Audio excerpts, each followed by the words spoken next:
Actua BD, nous découvrons en exclusivité une nouvelle expo du 50e anniversaire du Festival d'Angoulême avec Katia Engelbart. Bonjour Katia. Bonjour. Donc vous êtes journaliste bande dessinée, je crois, notamment à DBD. Tout à fait. Et c'est votre première co-commissariat d'exposition avec Sonia Deschamps. Oui, et je suis très contente de le faire sur la couleur. Donc pour resituer un petit peu le contexte de cette exposition, pour la première édition de ce qui s'appelait encore le Salon de la bande dessinée d'Angoulême en 1974, Pierre Coupry avait conçu une exposition autour du noir et blanc, de l'esthétique du noir et blanc dans la bande dessinée.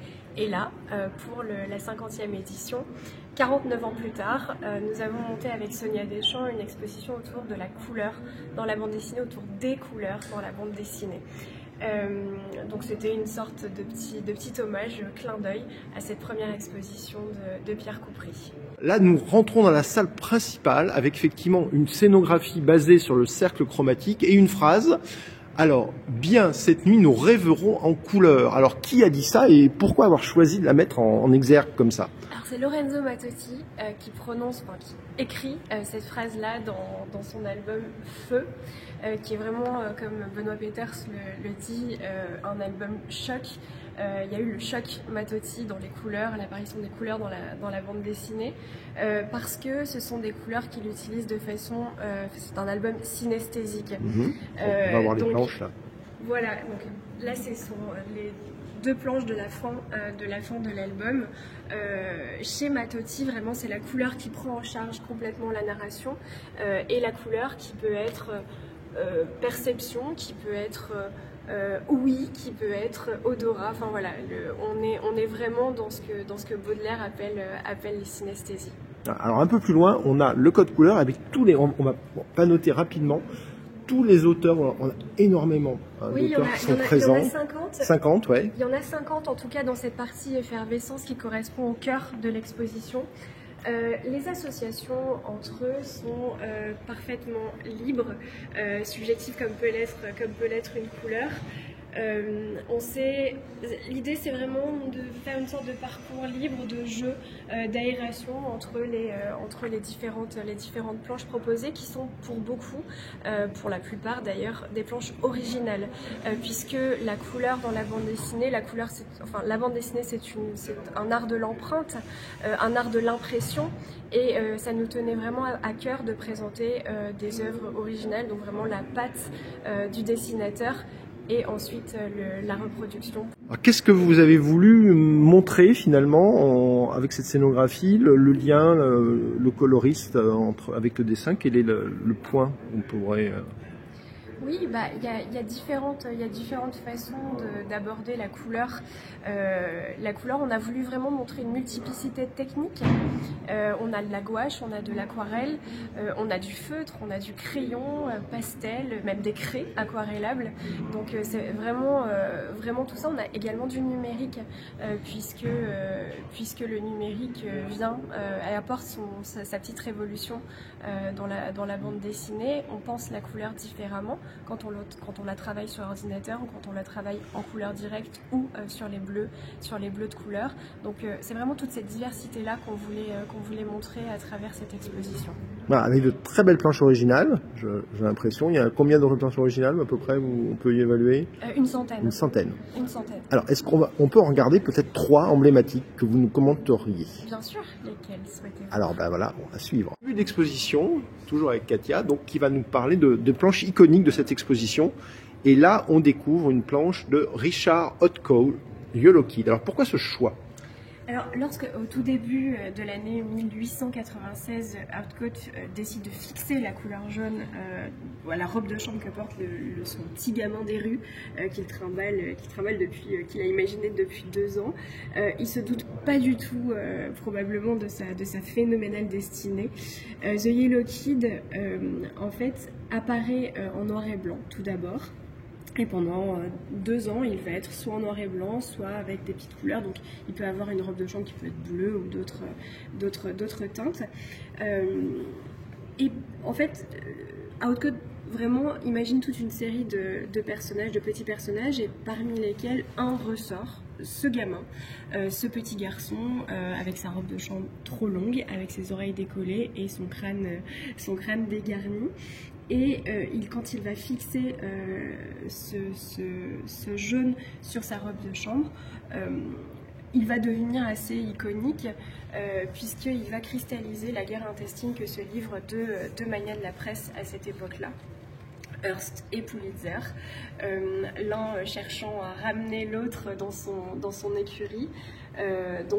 Voilà, il est un petit peu tiraillé entre les deux, Richard Outcault, et ça va faire naître en fait l'expression yellow journalism, qui correspond à une sorte de presse à sensation, l'apparition de la couleur dans les pages dominicales de la presse américaine. On ne sait pas si c'est en référence à ce gamin jaune, au Yellow Kid, ou bien au papier jauni du journal des journaux de l'époque, mais en tout cas, The Yellow Kid a une importance fondamentale. Et d'autant plus qu'il y a un débat entre Topfer et Outcault pour savoir qui a inventé la bande dessinée. Hein, on peut trancher sur ce débat d'après vous? Moi je tranche, alors, mais dites-nous. C'est un point de vue personnel. Je pense que pour Outcault c'est un petit peu surévalué. Plus Topfer. Oui, bien sûr. Hein, donc la version fait que non que défend Benoît Peters. Voilà, merci. Alors, toujours dans les premières couleurs, les couleurs directes. Donc on passe par Calvo, qui a déjà fait une très belle exposition il y a 2 ans. Et là, on va parler d'un des dessinateurs préférés de beaucoup d'amateurs de métal hurlant, Moebius. Alors, pourquoi ce choix de Moebius là Pourquoi ce choix de Moebius? Parce que ça a été l'un des premiers à avoir utilisé la technique de la couleur directe, donc poser la couleur à même la planche originale. Dans Métal Hurlant, dès les premiers numéros de Métal Hurlant en 1975, qui sera ensuite publié en album en 1876 aux Humanoïdes Associés. Donc cette planche-là, en tout cas cet album-là, les histoires qui constituent Arzac sont assez incroyables. C'est un récit muet. C'est un récit qui passe entièrement par la couleur et par la matière apportée par les couleurs. Donc on est dans la perception, on est dans la sensation, on est même dans l'aspect sensuel de la couleur. Et après lui, voilà, Moebius va faire école. Il va faire école. Après lui, beaucoup vont utiliser la couleur directe. Nous sommes dans la partie centrale, effervescence, avec une thématique page paysage, et vous avez évoqué une grande planche d'un dessinateur contemporain. Tout à fait, donc c'est la planche d'Emmanuel Lepage qui a servi pour Cache-Cache Bâton, l'un de ses derniers albums publiés chez Futuropolis. Cette page est très intéressante. Alors dans cet album, Emmanuel Lepage en fait fonctionne à contre-courant, c'est-à-dire que l'évocation du présent se fait en couleur et l'évocation du passé, se fait en couleur et l'évocation du présent se fait en noir et blanc. Il a très peu l'habitude d'utiliser l'acrylique. Or, pour quelques pages, des pages d'arbres, des pages de racines, des pages de famille, il utilise l'acrylique. On a l'impression dans cette planche que vraiment la couleur prend du relief. La couleur étant, vraiment la matière se rapproche comme ça de l'œil du spectateur, du lecteur, et on a un contraste entre les couleurs chaudes et les couleurs froides qui rend cette planche absolument magique, très très incandescente. Et là on est dans l'évocation du présent et on est avec une technique que Emmanuel Lepage dit ne pas maîtriser mais qu'il maîtrise parfaitement. Donc voilà pour la raison pour laquelle cette planche fait partie de cette exposition. Dernière partie de l'exposition qui rend hommage au métier des coloristes. Donc je panote un petit peu tout un tas de planches originales, avec dans le fond une vidéo où on verra Evelyne Tramley, sœur de Jean-Claude Mézières, une des plus grandes coloristes, avec le documentaire d'Avril Tambouret. Et là, nous parler peut-être du choix que vous avez fait en mettant en avant d'autres coloristes peut-être moins connus. Oui, alors moins connus...